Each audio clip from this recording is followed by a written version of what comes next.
वाले ना वो करेंगे हिंदी भाषा और व्याकरण का सामान्य परिचय करेंगे। और व्याकरण का क्या करेंगे? व्याकरण का सामान्य परिचय करेंगे।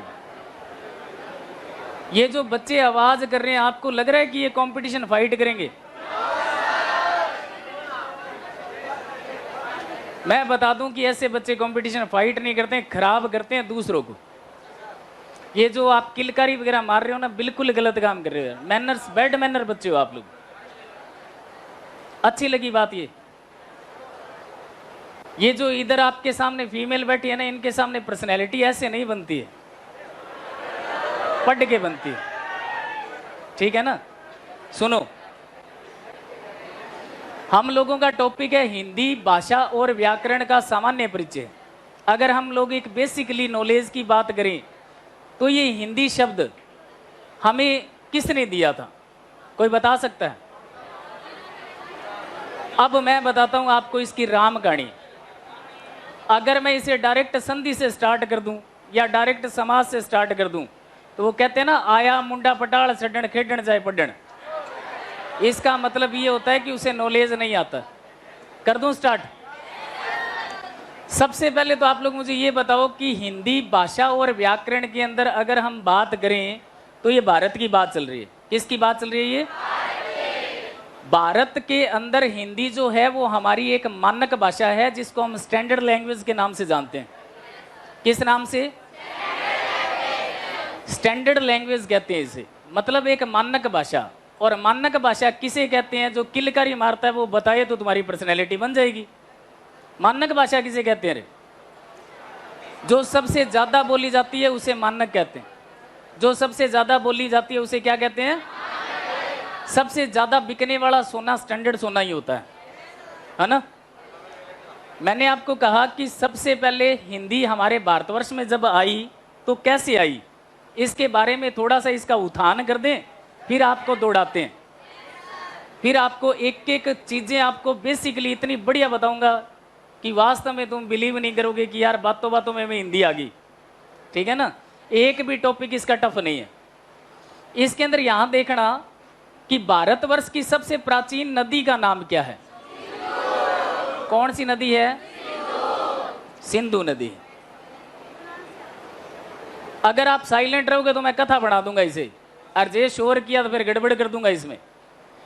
सबसे प्राचीन नदी हमारी है सिंधु।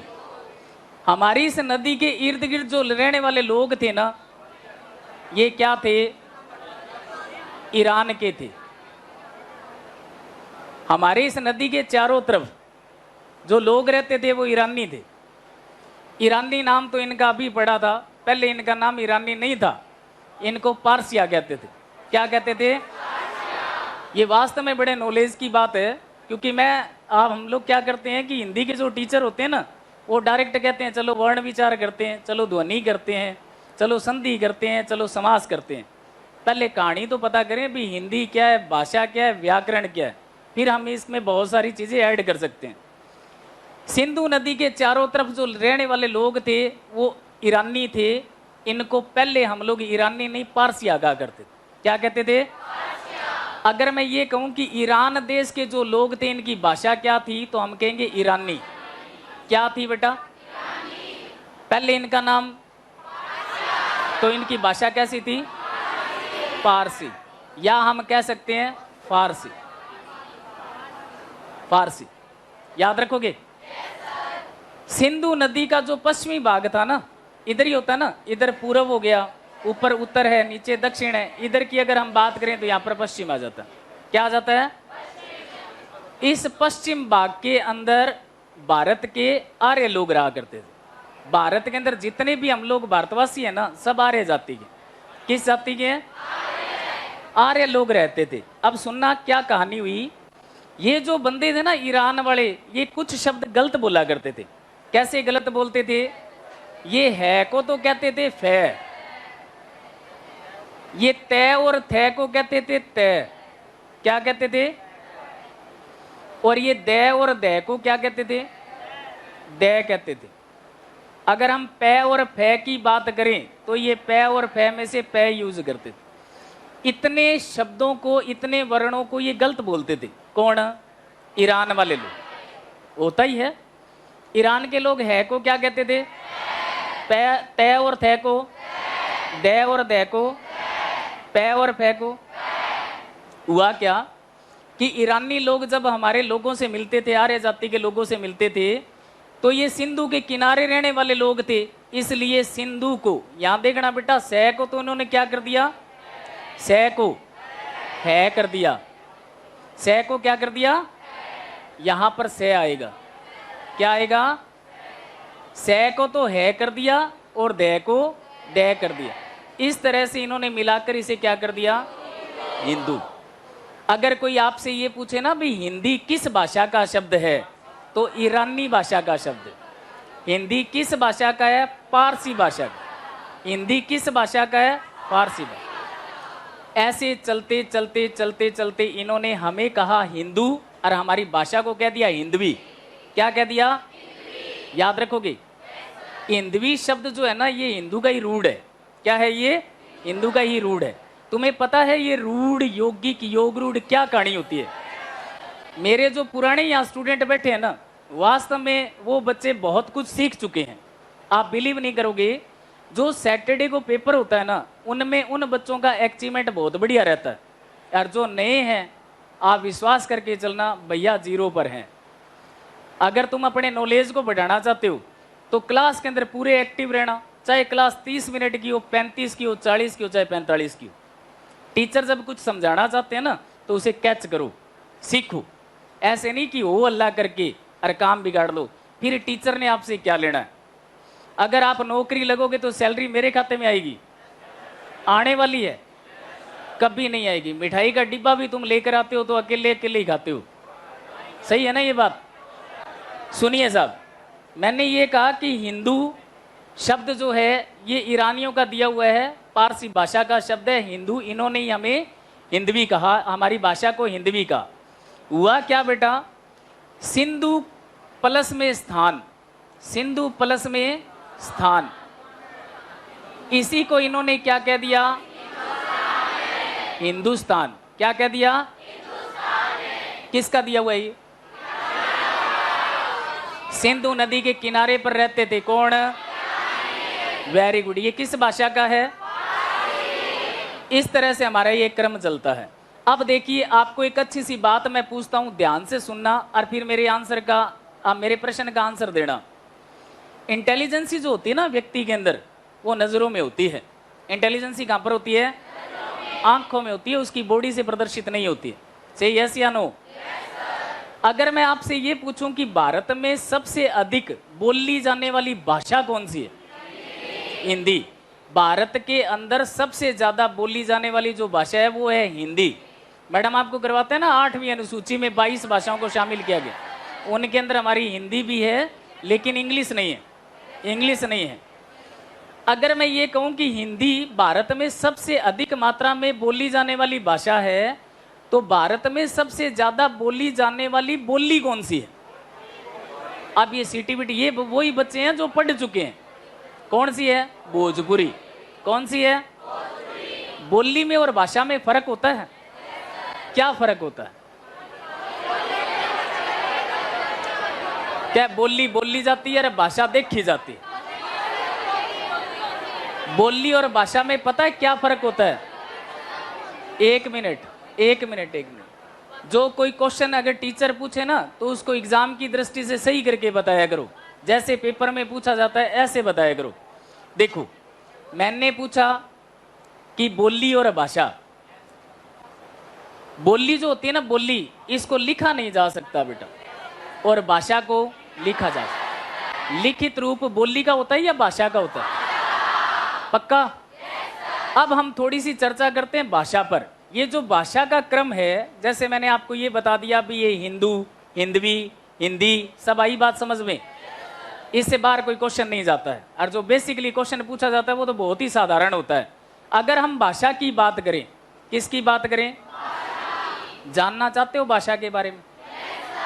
आप लोग मुझे एक बात बताओ कि सभी भाषाओं की जननी किसे माना गया है? सभी भाषाओं की जननी किसे माना है? Very good. जैसे उस दिन सर पूछ रहे थे कि सर आप संस्कृत भी पढ़ाते हो, तो मैं संस्कृत भी पढ़ाता हूँ। संस्कृत से हिंदी और हिंदी से फिर आपकी टीचिंग मेथड। मैं आप लोगों को एक संस्कृत, हिंदी, टीचिंग मेथड और सीडी, ये 4 सब्जेक्ट चलते हैं मेरे, ध्यान रखोगे। अगर किसी को नॉलेज नहीं है तो दिमाग में डाल लेना।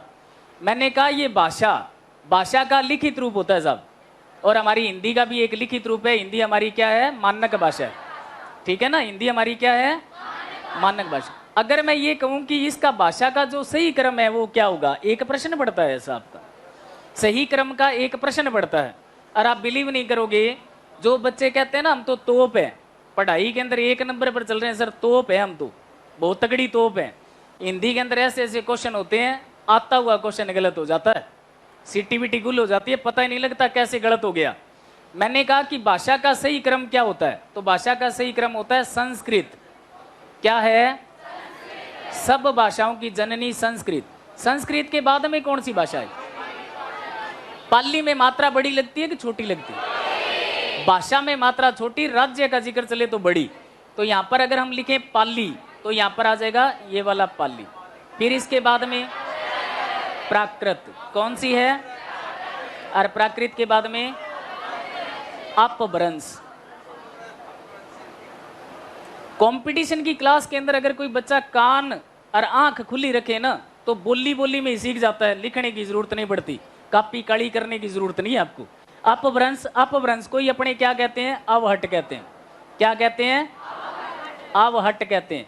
और अवहट का ही एक रूप होता है शोर सैनी। क्या होता है?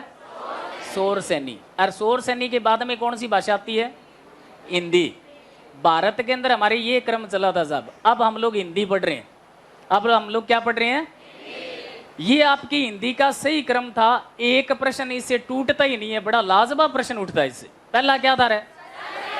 दूसरा, तीसरा, चौथा अपभ्रंश, अवहट और शोर सैनी, एक ही क्रम था ये। उसके बाद में लो एक बार ट्रायल लेते हैं। पहला क्या था?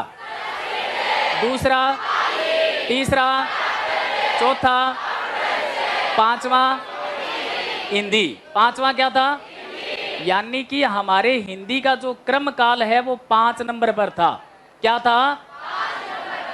अब हिंदी के अंदर हम लोग क्या करते हैं, वही बात संधि सर्वनाम ये सीख कर चले जाते हैं। प्रश्न आ जाता है क्या? बोध ग्रंथ कौन सी भाषा में लिखे गए? भाषा शब्द आ गया, हिंदी का प्रश्न बन गया। बोध ग्रंथ कौन सी भाषा में लिखे गए?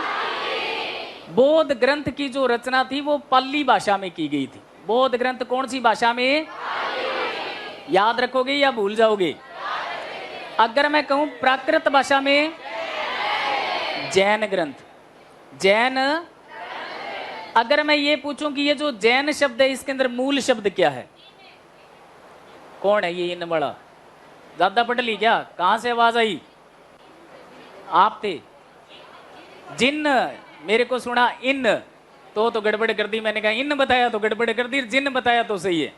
ये जो बात ये बच्चे बता रहे हैं ना, ये बच्चे पुराने स्टूडेंट में है हमारे, और इनको मैंने एक एक चीजें बताई हुई है। अगर मेरे कितने पुराने स्टूडेंट है, हाथ खड़े करो जो पहले मेरे से पढ़ चुके हैं। बस इतने से तो हम राज कर जाएंगे, इतने से तो हम राज कर जाएंगे। तो ये पुराने स्टूडेंट है ना, ये आप लोगों को इंटेलिजेंट तो बना देंगे। उपसर्ग और प्रत्यय करवाए थे ना मैंने, अब तुम्हें बार बार करने की जरूरत है क्या उसे? पक्का? बिल्कुल पक्का। इस बच्ची ने जो बताया ना कि जैन के अंदर जिन शब्द होता है, किस प्रकार होता है पता है तुम्हें? नहीं पता। ये देखो, क्या नहीं पता? नहीं पता तो हिंदी कैसे पास होगी? देखो भाई, एक बात सुनो, वो बातें बाद में करेंगे अपने कि कैसे था, क्योंकि ये बातें उपसर्ग और प्रत्यय जाती है। तो मैंने बेसिकली बात की है। मैंने कहा कि बोध ग्रंथ कौन सी भाषा में? और जैन ग्रंथ, बोध ग्रंथ, जैन ग्रंथ, सब भाषाओं की जननी। उसके बाद में फिर अब स्टैंडर्ड लैंग्वेज के नाम से। अब सुनिए बेटा, एक बहुत ही अच्छी बात। अब इसके समय की बात चलती, समय की बात, और यहां पर बच्चे गड़बड़ कर जाते हैं। पेपर में आता है कि पाली का समय क्या था? समय काल बताओ, पाली का समय काल क्या था? कोई बच्चा मुझे ये बता सकता है कि भाषा का जनक किसे माना गया है? भाषा का जनक किसे माना गया है? पहला सबसे लेटेस्ट क्वेश्चन है ये, भाषा का जनक। ऐसी हालत में तो आपको नजर नहीं लगनी चाहिए, एक भी प्रश्न किसी ने नहीं बताया। एक बच्ची वो धीरे धीरे बोल रही है पानी नहीं, पानी नहीं। ये बच्चा सही कह रहा है। विवेक, मैंने कल एक YouTube के ऊपर एक स्टोरी बताई थी विवेक से रिलेटेड, अगर किसी ने सुनी हो तो। सुनी थी ना? जो क्लास के अंदर विवेक का प्रयोग नहीं करता वो तो स्वाभाविक रूप से असफल है। अब आपने कहा कि भाषा का जनक कहते पाणिनि, बिल्कुल रोंग है। भाषा का जनक जो था ना वो गारसादातासी था। कौन था? गारसादातासी के बाद में शिव सरोज सेंगर आ जाता है। उसके बाद में हमारे आचार्य रामचंद्र शुक्ल है, राम कुमार वर्मा है, फिर हमारे ये नगेंद्र, आधुनिक भारत की भाषा का तो हमारे नगेंद्र ही चल रहा है। तो सुनिए ध्यान से, मैंने जो प्रश्न किया ऐसे प्रश्न पेपर में भी पड़ता है। भाषा का जनक कौन है? और अगर यहां पर कहा जाए भी भाषा व्याकरण का जनक कौन है तो पाणिनि। वर्तमान में डॉक्टर कामता प्रसाद है। वर्तमान में कौन है? डॉक्टर कामता प्रसाद। डॉक्टर कामता प्रसाद और पाणिनि के आंकड़े ही आप लोगों के पूछे जाते हैं तो हम लोग गारसादातासी के अकॉर्डिंग इसका काल देखते हैं। संस्कृत का जो काल था, एक मिनट, संस्कृत हमारे दो तरह की थी। कैसी थी? एक तो थी वैदिक संस्कृत। कैसी थी बेटा? और एक हमारे पास थी लौकिक संस्कृत। अगर आपने क्लास में ध्यान दे लिया ना तो अब की बार आने वाला सैटरडे का पेपर आपके पक्ष में होगा। संस्कृत के कितने पार्ट थे?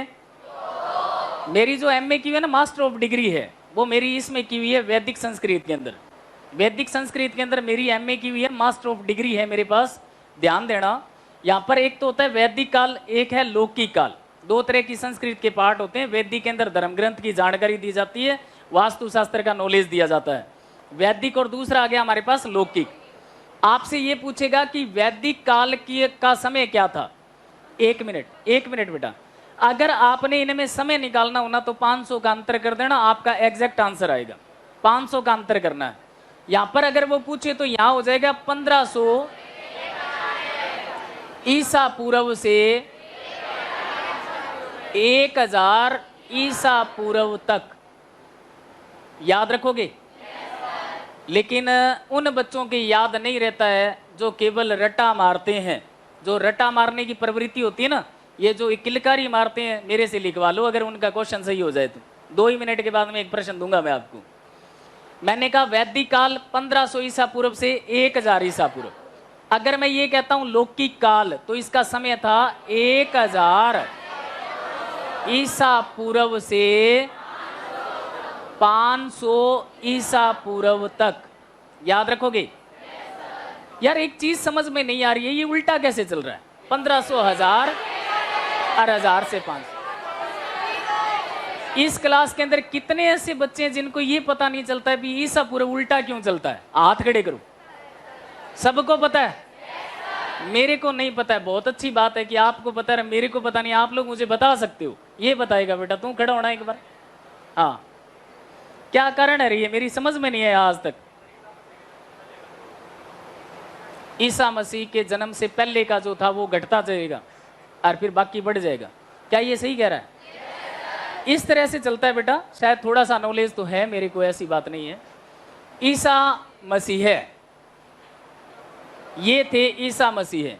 इनके जन्म से बैक और इनके जन्म से आगे, यही होता है क्या? ये वाला जो होगा ना, ये तो होगा ईसा पूर्व। क्या होगा? और ये क्या होगा? ईसवी होगा। ईसवी को हम सन लिखते हैं ना। ईसा पूर्व जो होगा ना, ये तो होगा घटते क्रम में। किस क्रम में होगा? और ये क्या होगा? बस ये कहानी होती है। अगर किसी को समझ में आ गई तो कभी लाइफ के अंदर पेपर में क्वेश्चन गलत नहीं होता है। मैंने क्या कहा? विवेक का प्रयोग करो, आपका प्रश्न बिल्कुल भी गलत नहीं होगा। विवेक खो देते हो आप। पाली भाषा का समय क्या था? 500 ईसा पूर्व से 1 ईस्वी तक। 1 ईस्वी तक। हम जीरो को शुभ मानते हैं। हिंदू लोग जो होते हैं ना, वो बहुत सारी बातों को अशुभ मानते हैं। मानते हैं या नहीं मानते हैं? कहते शनिवार है, माड़ा दिन है, ये है, वो है। कुछ माड़ा नहीं होता है, सब बनाई हुई हरकतें किसकी है? आदमी की। पाली का समय क्या रहा है? 500 ईसा पूर्व से 1 ईस्वी तक। अगर हम प्राकृत भाषा की बात करें, 1 ईस्वी से 500 ईस्वी तक, याद रखोगे? अब ये हो गया सीधा क्रम, हो गया ना? अपभ्रंश का जो टाइम था वो हम लोगों ने लिखा है 500 से 1000 ईस्वी तक, 500 से 1000 ईस्वी तक। और हिंदी का जो टाइम पीरियड चल रहा है वो 1100 से अब तक। किसी प्रकार का कोई क्वेश्चन है क्या दिमाग के अंदर? क्या गुरुजी यहां पर ये थोड़ी सी गड़बड़ हो रही है, बताओगे? मेरे को थोड़ा सा डाउट है, आप लोग बताओ। यहां 1000 था, वहां 1100 करा, ये क्या था? 100 वर्ष का टाइम कहां गया? मैं बताऊं, बता दूं, आपका फायदा हो जाएगा और आपका नॉलेज भी बढ़ जाएगा। ये जो 100 वर्ष का समय था ना, इसके अंदर क्या था? सौर सेनी और हिंदी बराबर मात्रा में चली थी। सौर सेनी और हिंदी क्या चल रही थी? बराबर मात्रा में चल रही थी। इसलिए हम लोग बीच का जो समय है वो सौर सेनी प्लस में हिंदी दोनों का मानकर चलते हैं। अब हमारी भाषा का टाइम क्या है? 1100 से अब तक। क्या तुम्हें ये बात समझ में आई? आसान है यार, टफ तो है ही नहीं, लेकिन रटते हो तुम लोग। अब एक बार हम लोग ट्रायल लेते हैं। आप लोग अपनी रफ कॉपी निकालो। रफ कॉपी के अंदर ये समय काल मेरे को लिख कर दिखाओ कि गुरुजी हमें लिखना आता है, समय विभाजन लिख कर दिखाओ। और मैं आ रहा हूं आपके बीच में, जो लिखता हुआ नहीं मिला उसको बाहर भेज देंगे, बाहर बैठ के पढ़ लेना। बहुत अच्छी बात है, बाहर बैठ के पढ़ना। समय विभाजन कर ले बेटा।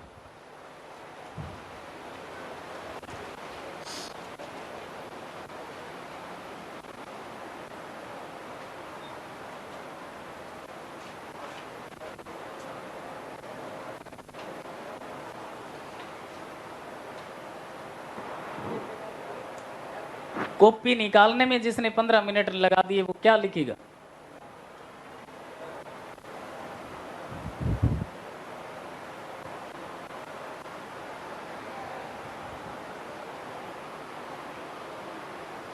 मैं चाहता तो आते ही आपको वर्ण विचार करवाता, लेकिन इन चीजों से फिर आप अनभिज्ञ रह जाते, आता ही नहीं आपको ही।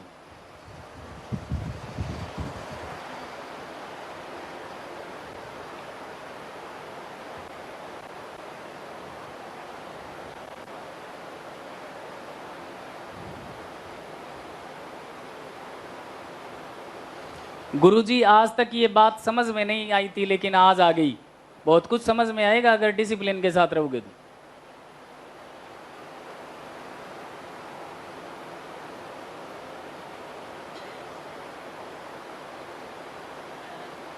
हो गया?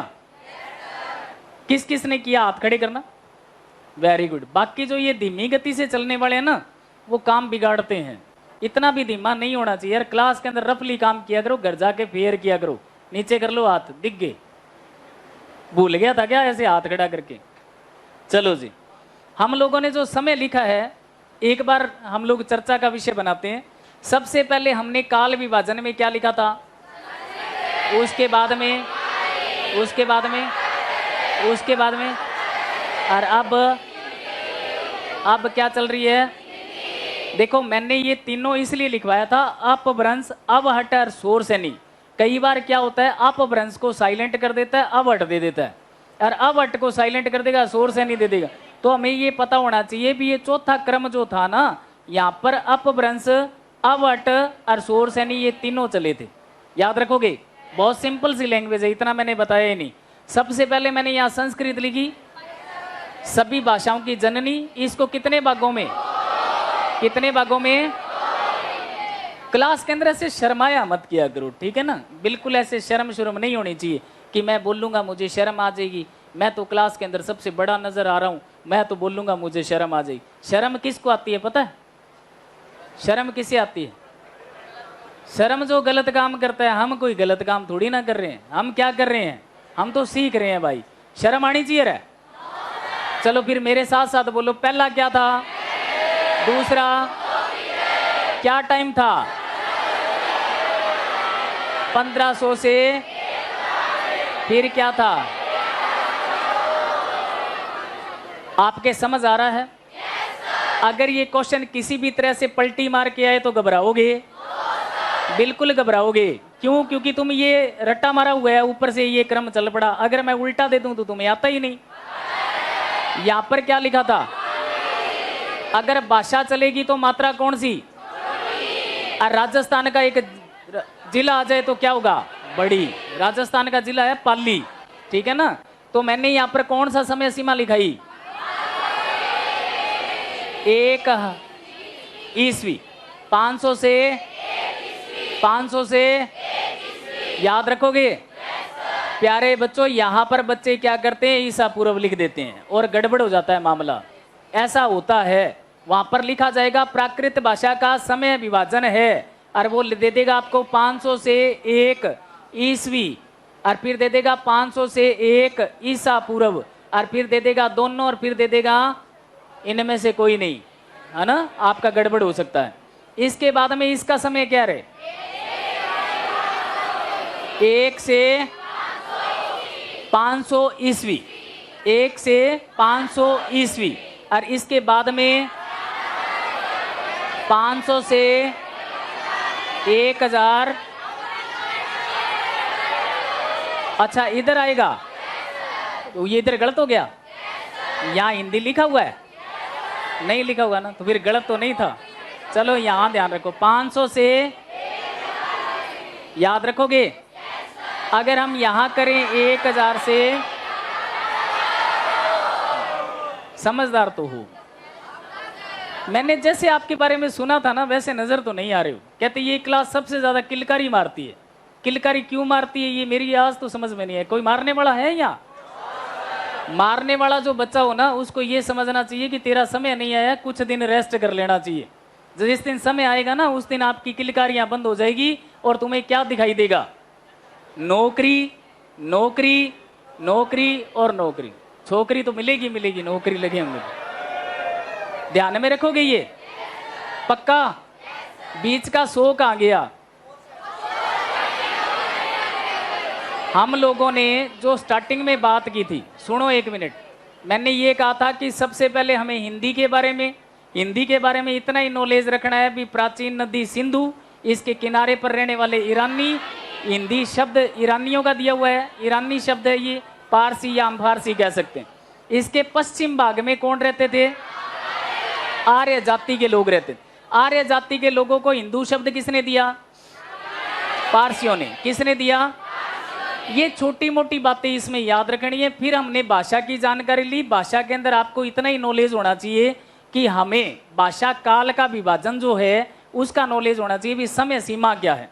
उसके बाद हम लोग चर्चा करेंगे अब व्याकरण की। किसकी करेंगे? व्याकरण की करेंगे। जैसे आप लोग इंग्लिश के अंदर वर्ड स्पीच पढ़ते हो ना, स्पीच ऑफ वर्ड, इसी तरह से हमारे हिंदी के अंदर भी कुछ चलता है, पार्ट ऑफ स्पीच, एक ही बात है। सुनिए, हिंदी के अंदर क्या होता है बेटा, इस तरह से आप लोगों का जो सिलेबस है वो 2 भागों में विभक्त है। एक तो है व्याकरण। क्या है? व्याकरण। और एक आपके पास है काव्य शास्त्र। क्या है? और जब भी मैं हिंदी करवाता हूं ना, तो थोड़ा सा डीप करवाता हूं। मैं जो हिंदी करवाता हूं वो IAS लेवल की होती है, एक अधिकारी बनने की होती है। क्यों? ये बेसिक बातें तो लगभग स्टूडेंट्स को पता होता है। कोई ऐसा बच्चा है जिसको हिंदी पढ़नी नहीं आती है? आती है ना? तो हमने पढ़ना नहीं सिखाना है, हमने तो ये सिखाना है भी पेपर के अंदर क्वेश्चन कैसे निकालता है, किस प्रकार निकालता है, किस प्रकार हमें क्वेश्चंस को हल करना है। मैंने यहाँ पर लिखा व्याकरण। आपके कुछ टॉपिक तो है व्याकरण के, और कुछ टॉपिक आप लोगों के काव्य शास्त्र के उठाएंगे। इधर वाले बच्चे मेरे को बताएंगे काव्य शास्त्र के अंदर कौन सा टॉपिक है? काव्य शास्त्र में रियल मानना, इनको काव्य शास्त्र का कईयों को पता नहीं है। कितने बच्चों को पता नहीं है काव्य शास्त्र का? हाथ खड़े करो। जिसको नहीं है तो नहीं है। मैंने 1500 की क्लास के अंदर भी हाथ खड़ा किया था, मुझे एक शब्द आता नहीं था पूछने के लिए। ऊपर करना हाथ, हाथ की रेखा पढ़ ली, अब तुम्हें आ जाएगा। आपने ऐसे किया ना, मैंने हाथ की रेखाएं देख ली, आप लोगों के समझ आने वाला है, सच्ची आने वाला है। मैंने कहा एक तो है व्याकरण और एक हमारे पास क्या है? ये जो काव्य शास्त्र होता है ना, ये साहित्य में से उठाया हुआ पोर्शन होता है। साहित्य में से उठाया आपकी। साहित्य में से क्या उठाया वो चर्चा कर लें। सुनो, एक तो व्याकरण की सबसे पहले अगर हम चर्चा करें तो व्याकरण के अंदर हमें दो चीजें याद रखनी है। एक तो रखनी है विकारी और एक क्या रखनी है, अविकारी। इस कैटेगरी के अंदर हमें हिंदी सीखनी है। मैं आपको बिल्कुल जीरो लेवल से उठाऊंगा। जब हम जीरो लेवल से पढ़ना स्टार्ट करते हैं ना तो हम बेस्ट बन जाते हैं। क्लास के अंदर जीरो की बजाय हीरो बनते हैं। हीरो बनना है, हीरो बनना है तो चीजें बारीकी से समझनी पड़ेगी। मैंने कहा व्याकरण, व्याकरण के अंदर सबसे पहले हम लोग उठाते हैं विकारी और अविकारी शब्द। हम लोग जो ये चर्चा कर रहे हैं ना, डायरेक्ट चर्चा में से लाइनें उठ कर आती है। विकारी और अविकारी, क्या होता है विकारी, क्या होता है अविकारी? विकारी शब्द वे होते हैं जिनको हम लोग बदल नहीं सकते हैं, और अविकारी वे होते हैं जिनको हम बदल सकते हैं। जिनको हम क्या, उल्टा बता दिया। तो क्या आप सो रहे थे? कई बच्चियां पीछे वाली जाग गई थी, कहते कि ओह ये क्या हो गया, ये क्या हो गया।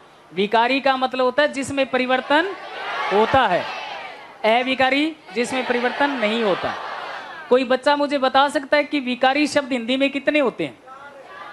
1 2 3 4। आपके सिलेबस के अंदर यही है साहब। एक तो है संज्ञा, एक है सर्वनाम, एक आपके पास क्या है, विशेषण, और एक क्या है, क्रिया है। और ये जो क्रिया वाला पोर्शन है ना, चाहे आप लोग कहते हो हम तो बेताजबाज हैं, और इसके अंदर जब आ जाता है ना अकर्मक और सकर्मक वाला पोर्शन तो तुम्हारी सीटीवीटी गुल हो जाती है। इसका भी एक बहुत बड़ा हमारे पास एक बहुत ही बढ़िया ट्रिक है इसकी। चुटकियों में करना है या ताली बजा के करना है? चुटकियों में करना है, चुटकियों में करना है हमने, ठीक है ना।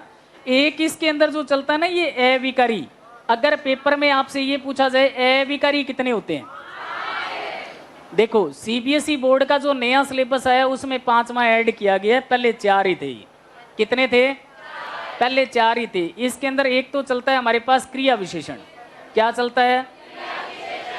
एक चलता है आपके समुच्चय बोधक। क्या चलता है? एक हमारे पास चलता है विस्मयादि बोधक। एक्सक्लेमेटरी लाइन आ जाती है यहाँ पर, विस्मयादि बोधक। एक आपके पास चलता है संबंध बोधक, और एक आपके पास क्या चलता है, निपात। क्या चलता है? कितने बच्चों को निपात के बारे में नॉलेज है कि निपात भी कोई शब्द होता है? हाथ खड़े करो बेटा। ये चेहरे वही हैं जो पढ़ चुके हैं, नए वाले का एक बक्का भी हाथ खड़ा नहीं है। निपात वे शब्द होते हैं जो बलाघात करते हैं, जो चोट मारते हैं। ऐसी लाइन जिसके अंदर कोई शब्द पर चोट पड़े या हम कह सकते हैं दबाव पड़े, वे शब्द निपात होते हैं। हिंदी के अंदर 3 ही निपात हैं। हिंदी के अंदर कितने निपात हैं बता दो फिर, वो 3 कौन कौन से हैं? भी, ही और तो। भी, ही और तो, ये क्या है? ये निपात है। जैसे मैंने कहा राम तो बहुत आलसी है, राम तो बहुत आलसी। तो पर ब्रेक लग जाती है, जिस पर ब्रेक होता है या ब्रेक लगती है वो क्या होते हैं? मेरी क्लास के अंदर उबासी नहीं आनी चाहिए, सुन गया? रात को पूरी नींद खींचा कर, सोती नहीं है। सुनिए, ये हमारे पास 5 है। 5 का नाम क्या है? एक तो क्रिया विशेषण, फिर उसके बाद में फिर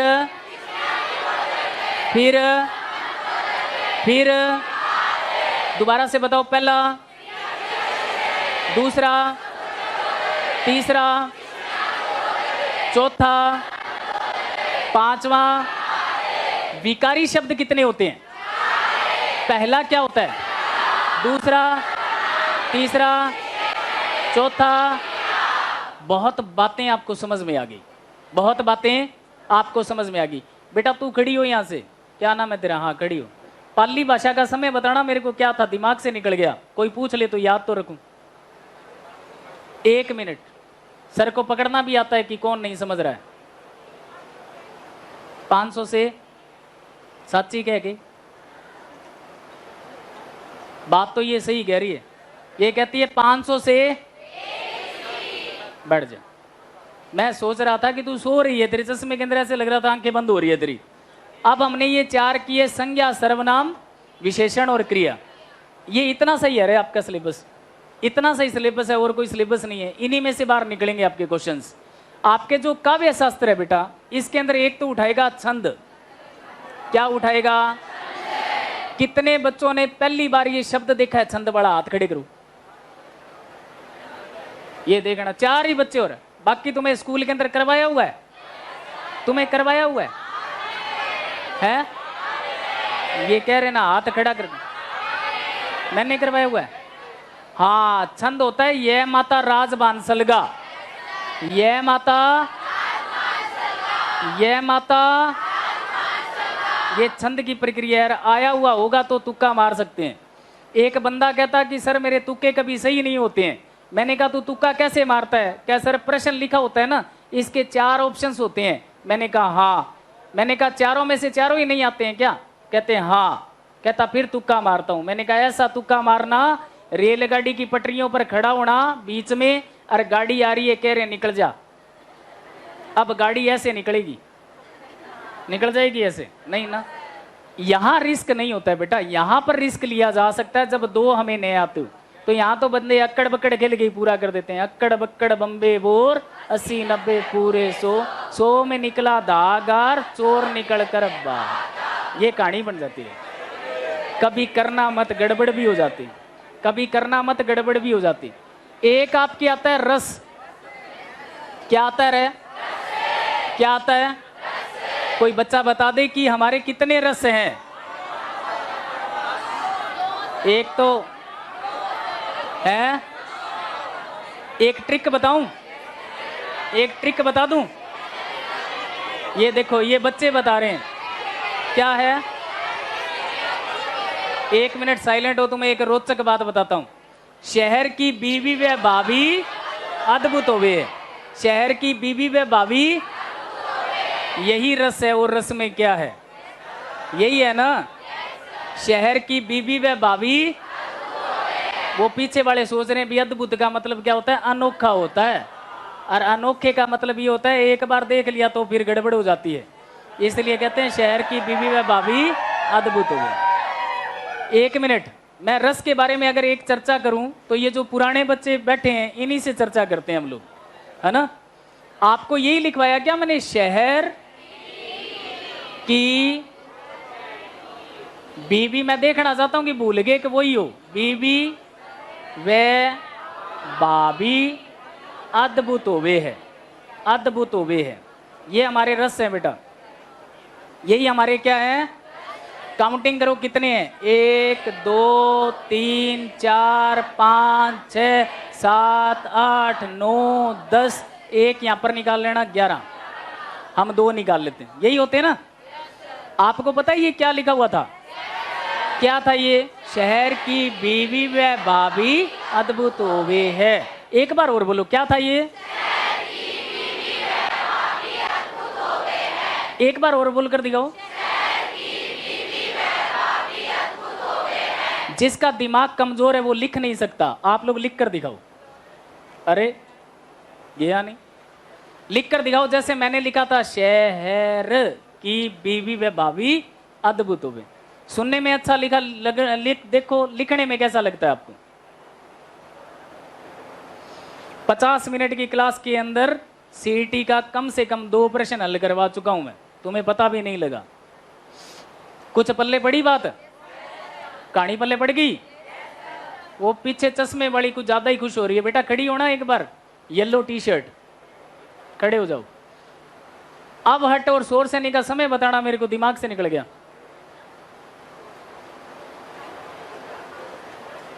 आवाज नहीं आई तेरी। क्या बात है? खाना नहीं खा कर आई? दोबारा बोल। 500 से 1000 ईसा पूर्व ईस्वी। तेरे को याद था? और तेरे साथ वाली बता रही है ना? तेरे को नहीं बता रही थी? बैठ जा, बहुत अच्छा नॉलेज है तेरा। गलत है ये? गलत वाला कौन था? रहा सुना कर उसने क्या बोला। हालांकि मेरे तक आवाज तो नहीं आई, लेकिन वो ऐसे मैं समझ गया था सही कह रही है। मैं समझ गया भाई सही कह रही है। हो गया? क्या किया? मां सरस्वती की कसम लगेगी। देखना सही लिखा है गलत लिखा है आप लोगों ने? पक्का? बाबी लिखा था क्या? यहां पर बाबी शब्द ही आया था। मेरे प्यारे बच्चों, यही होता है आपके क्या, सह से हो जाएगा श्रृंगार, क्या हो जाएगा, और सह से हो जाएगा क्या हो जाएगा, है से क्या हो जाएगा, रे से। वाह, अच्छा नॉलेज है तुम्हारा। करुण क्या है, विबस, वीर, वात्सल्य, भयानक, भक्ति और अद्भुत। सही है क्या? अब रस की अगर मैं कहानी बताऊं भी, आज मेरी क्लास आप लोगों को केवल थोड़ा सा ये मैटर समझाने के लिए लगी थी, प्रॉपर नहीं थी। अगर प्रॉपर होती तो फिर हम लोग एक टॉपिक को स्टार्ट कर लेते। मैं तो बेसिकली बातें कर रहा हूं कि शायद मैं भी अगर इकट्ठा लेकर चलूं और किसी के दिमाग में बैठ गई, देखो सबकी बात तो मैं नहीं करता हूं, अगर 10% भी मेरी बात अगर किसी बच्चे के दिमाग में बैठ गई तो उसका तो भला हो जाएगा। सही कहा या गलत कहा? ये जो रस होते हैं ना बेटा, ये क्या है कि पढ़ते ही समझ में आ जाते हैं। क्या होता है? पढ़ते ही समझ में आ जाते हैं। जहां पर नायक नायिका का वर्णन चले, प्रेम प्रसंग का वर्णन चले, श्रृंगार। श्रृंगार दो तरह के होते हैं। श्रृंगार कितने तरह के? जब कृष्ण राधा को मिले उस समय संयोग श्रृंगार था, जब वो चले गए उद्धव आया था वियोग श्रृंगार। क्या था? क्या था? याद रखोगे? सूर ये जो था ना, क्या नाम था इसका रे? एक मिनट।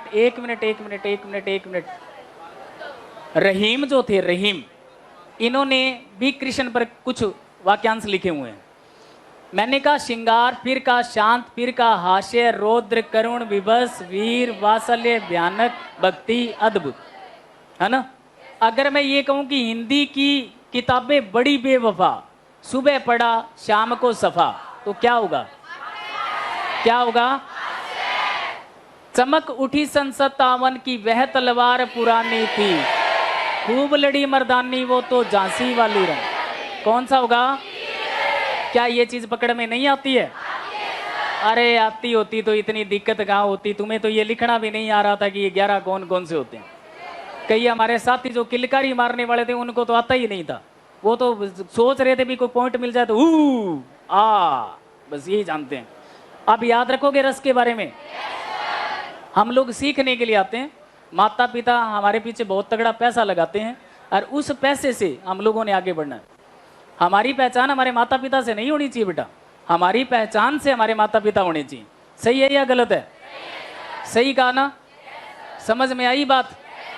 तो अब की बार 2022 के अंदर नौकरी कौन कौन लग जाएगा? हाथ खड़े करो। ये कई तो दूसरे को देख रहे हैं, ये कर रही है, ले मैं ही कर लेती हूँ। शर्म नहीं आती? इसके लिए भी नकल मार रहे थे आप लोग। ये करेगी तो मैं करूंगा, ये नहीं करेगी तो मैं भी नहीं करता। एक इसके अंदर आता है अलंकार। कौन सा आता है? कौन सा आता है? अलंकार। क्या जानते हो अलंकार के बारे में? चर्चा कर लूं? चर्चा कर दूं? बात करूंगा, शायद हो सकता है किसी के संवेग जागृत हो जाए, पढ़ा हुआ उसे याद आ जाए भी अलंकार के अंदर सर ने ये करवाया था। अलंकार काव्य की शोभा को बढ़ाते हैं। जैसे एक महिला की शोभा उसके श्रृंगार बढ़ाते हैं, उसी तरह से साहित्य की शोभा कौन बढ़ाता है? अलंकार बढ़ाता। अलंकार हमारे पास दो प्रकार के होते हैं बेटा, एक तो शब्दालंकार, एक अर्थालंकार। एक कैसा हो जाएगा? दूसरा शब्दालंकार और अर्थालंकार। आप लोगों से ये तो कभी नहीं पूछा गया कि ये अलंकार शब्दालंकार है या अर्थालंकार है। जहां पर शब्द अपना प्रभाव जमाए वो शब्दालंकार होता है, जहां शब्द अपना अर्थ दे वहां अर्थालंकार।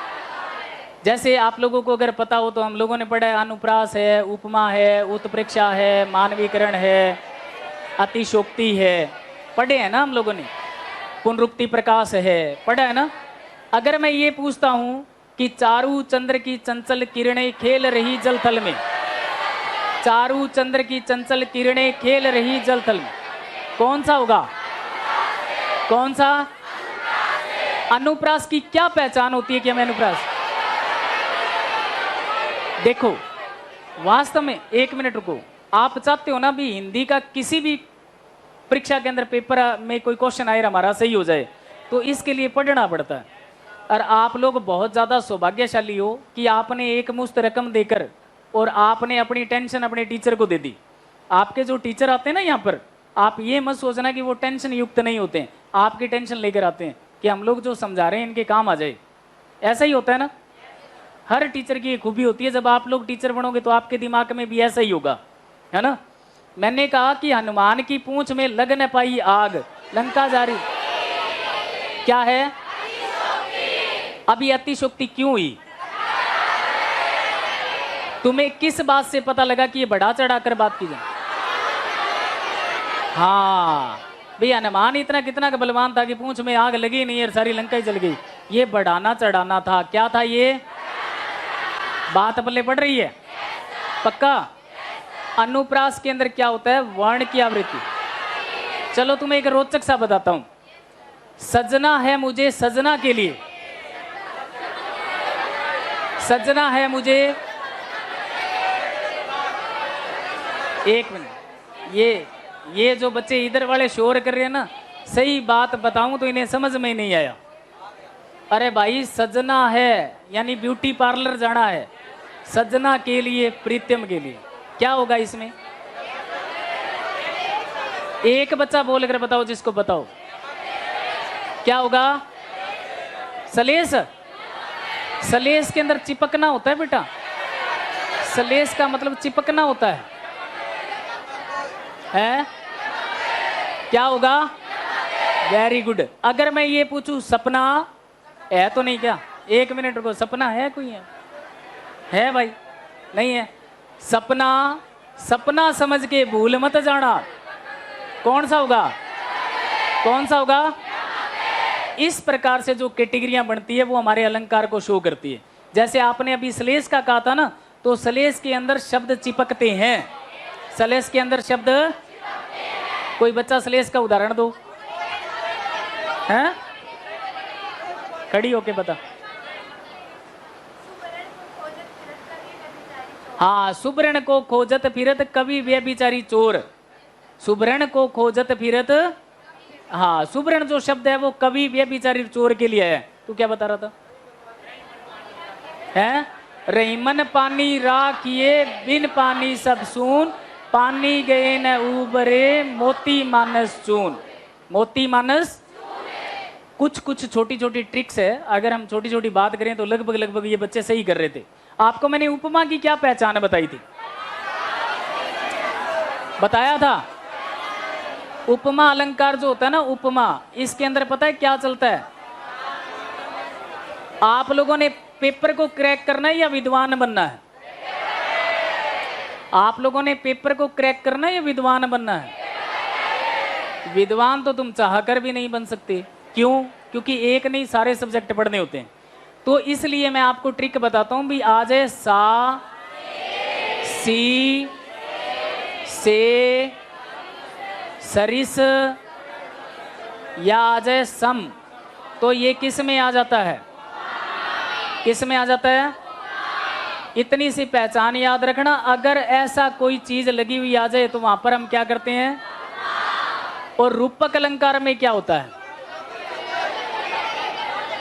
ये देखो, ये वही बच्चे हैं जो पुराने बेचारे स्टडी कर चुके हैं, अब इन्हें जरूरत ही नहीं है। इसके अंदर क्या होगा? योजक चिन्ह। एक बात याद रखना बेटा, अगर योजक चिन्ह के साथ में सा आ जाए तो इसको हम लोगों ने उपमा ही दो।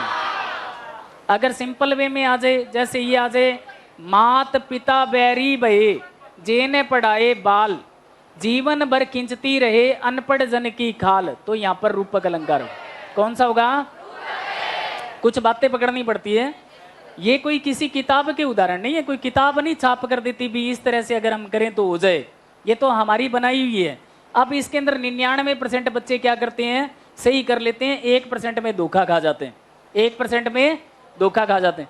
आपकी बात बताता हूं, जब मैंने यहाँ पढ़ाना शुरू किया ना, तो मैंने बच्चों को एक चीज बताई। मैंने कहा एक तो इस तरह से निशान होता है, एक ऐसे होता है और एक ऐसे होता है। मैंने बताया था सुनना रहे, जो बच्चे नए हैं उनके काम आएगा ही। मैंने इन बच्चों को कहा भी इस चीज की जरूरत पड़ती है हमें शुद्ध अशुद्ध के अंदर, पड़ती है ना।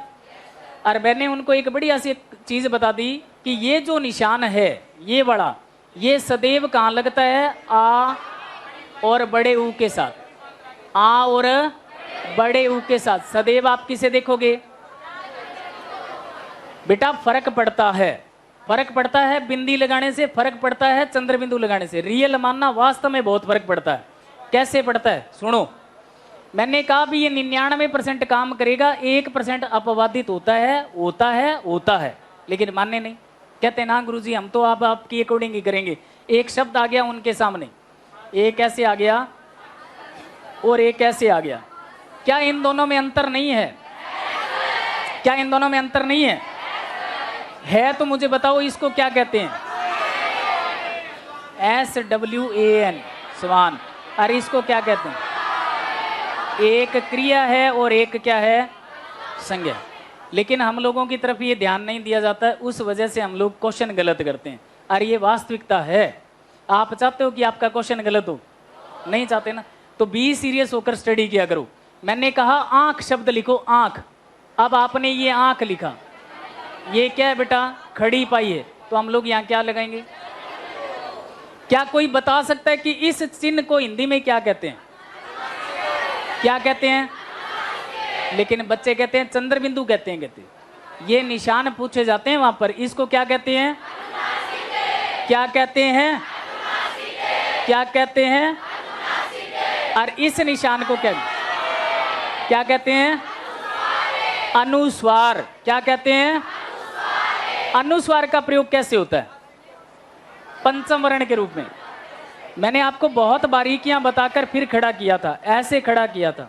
ऐसा खड़ा करने के बाद में आप मेरे से भी ऊपर तक चाह गए थे कि क्या हुआ, सर ने बता दिया। पर एक पत्ता सर हमेशा हम अपने पास रखते हैं। मैंने एक दो बार ये सीडी की क्लास के अंदर इनको उदाहरण दिया, भाई हुआ क्या, एक जहाज के अंदर एक डॉक्टर, एक इंजीनियर, एक अध्यापक और एक वकील, 4 जने जा रहे थे। और ये लटके हुए थे, एरोप्लेन पर लटक रहे थे।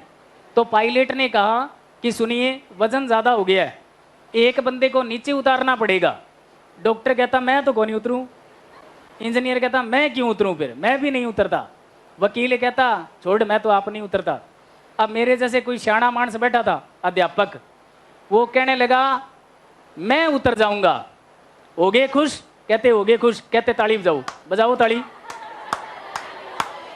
जो लटक रहे थे उन्होंने कहा ले अभी मास्टर तो नीचे गया, ताली बजाओ। जैसे उन्होंने ताली बजाई, सारे नीचे, मास्टर जी ऊपर। कहते बाय बाय।